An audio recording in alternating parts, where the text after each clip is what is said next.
Now he's in talks to defend his title against Jermall Charlo, not Jermall, the bigger Charlo. Yep. Not done yet. That's being looked at for the May 2nd undercard of David Benavidez against Zurdo Ramirez. That's gonna be big. And Rezendiz is a guy who's ascending. Jermall Charlo clearly descending, but it's a name fight, and I think it's a good fight too in the ring. My goodness. So we got some breaking news to talk about, my people.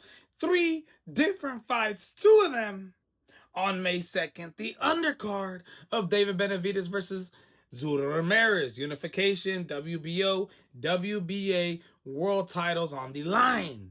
Cruiserweight division. First off, Jake Paul dropping a video saying he's going to be coming back, making a return to the sport of boxing, and in 2 days has a fight announcement coming. Something that is gonna shock us. And I'll tell you what, man, I'm predicting it's gonna be a boxing fight against... No, I'm not interested in fighting Jake Paul. Never mind. Oh, listen, I'm not done. I'm interested in beating his ass. Oh! Whoa, that's... No fighting him. Okay, just beating his ass. Interesting. Yes. Option before Anthony Joshua, and you ran like a duck. And I bet you didn't think I would last longer than you did with Anthony either. So you just know that you get worked in boxing, and I would love to see it someday. No, I think you were just being a small boy, like not understanding, being a little disrespectful, and that's why I want to kick your ass now. Francis Ngannou, Jake Paul going back and forth. Francis Ngannou is a former UFC heavyweight champion of the world, had a lot of disputes with them. Supposedly grabbed Dana White, was shoving him, grabbed Hunter Campbell by the shirt, pulled him towards him. Wasn't able to make a deal with the UFC, decided to leave, had a couple boxing fights, fought Tyson Fury, almost beat him, knocked him down, came back, fought Anthony Joshua, got absolutely brutalized, knocked out, had a PFL fight, and recently has become a free agent. Wow, Jake Paul creating this MMA event on Netflix. Fighters are fighting in a hexagon. You got Francis Ngannou on that card, signed to MVP, and Jake Paul. Nate Diaz, Mike Perry's fighting on it, Felipe Lins, Ronda Rousey. A bunch of stuff going down between them. But Jake Paul says he has a boxing fight coming up. I'm predicting it's going to be against Francis, but we're going to see who it ends up being. Now, props to Jake Paul. At the end of the day, this is a guy who got several teeth knocked out of his mouth. Had to put 2 plates in each side of his jaw. Got beat the hell up by Anthony Joshua on December 19th, live on Netflix. And now is returning to the sport of boxing. Props to that dude. I thought that was going to be the last fight of his career. Now, let's just see who he's going to fight. You know what I mean? Moving on. You guys, the return of Jermall Charlo. Undefeated. 34-0. Not Jermall Charlo, 154-pound, former undisputed king. I'm really excited to see that guy come back in one of the most stacked divisions in the sport of boxing. But Jermall Charlo making his return once again. Hasn't fought since May of 2025 against Cornflake. Same thing for his opponent. In negotiations with Armando Rezendiz. Former WBA interim super middleweight champion of the world before being elevated due to Terrence Bud Crawford, beating Canelo Alvarez, taking the titles, and then retiring. The sanctioning bodies are scrambling around, trying to figure out what to do. They elevate Armando Rezendiz. Now, we've seen he was in negotiations with Jaime Mongoya. Then Jaime Mongoya falls out of that.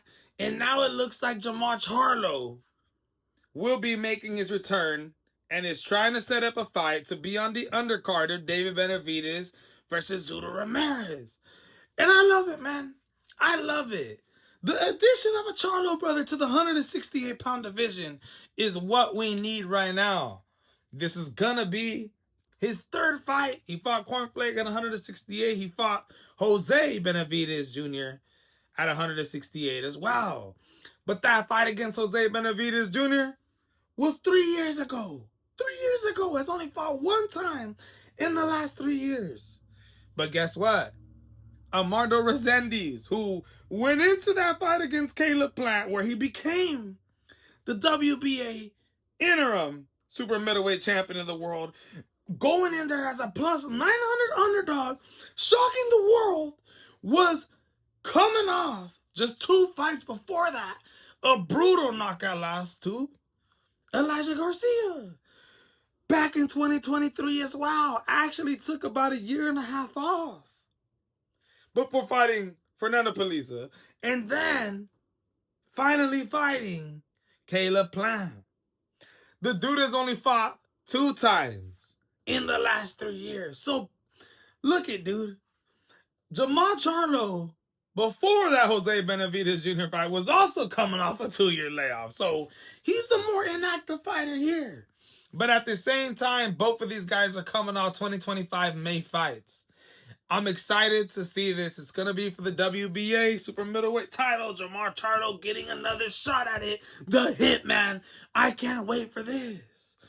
Armando Rezendiz is only 16-2 in his career so far.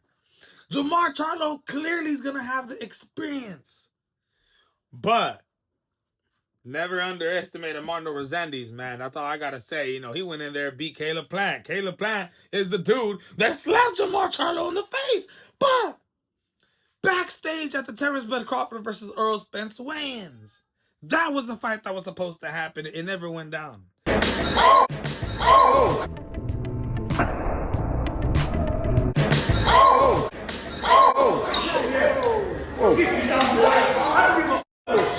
Now, one more fight that they're trying to add on this May 2nd, David Benavidez versus Zudo Ramirez card. Shokram Giyasov versus Raul Curiel. The battle of the 17-0s. Raul Curiel, 17-0, 14 of his wins coming by way of knockout. Coming from Mexico, was coming off the January 16th fight against Jordan Panthan that I believe took place at 157 pounds.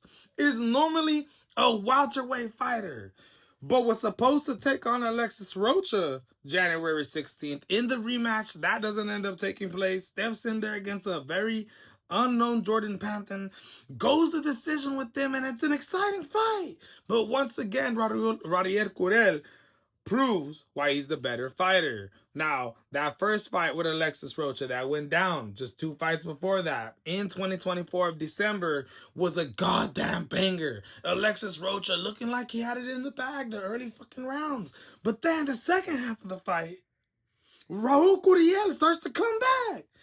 He's a tough, rugged, technical, but come forward Mexican boxer. He tries to throw the jab out there. He tries to fight with you, but at the same time, he sometimes can't, man. He has to make this a dirty fight, a grueling fight. Now, he's going to be going up against another 17-0, 10 wins coming by way of knockout, Olympic silver medalist, the #1 ranked fighter in WBA welterweight rankings, the reason why Rolly Romero and Devin Haney are fighting each other in the first place. The WBA was about a mandate Shokram Giyasov to fight against Rolly Romero for the welterweight title that Rolly Romero has, WBA. Rolly Romero understands that there's no money in that fight, is losing out on her bag, and has the possibility of losing his title. Shokram Giyasov is a good boxer. He beat Emiliano Stanionis in the amateurs, is undefeated, not very known, coming off a win against Franco Ocampo, a very not known fighter himself. But still, man, Shokram Giyasov versus Raul Curiel looking to be on the May 2nd Zudo Ramirez versus David Benavidez card. My goodness, bro. Armando Rezendiz Charlo, and then Raul Curiel, Shokram Giyasov, and David Benavidez Zudo Ramirez. Absolutely breaking news getting set up in the sport of boxing. 2 days from now, Jake Paul is going to release who he's coming back and fighting. Will it be in an MMA ring due to the MVP hexagon thing that's going down, or will it be back in the boxing ring. Let me know what you guys think, though, my friends. This is the MMA Boxing Addict channel reporting to you.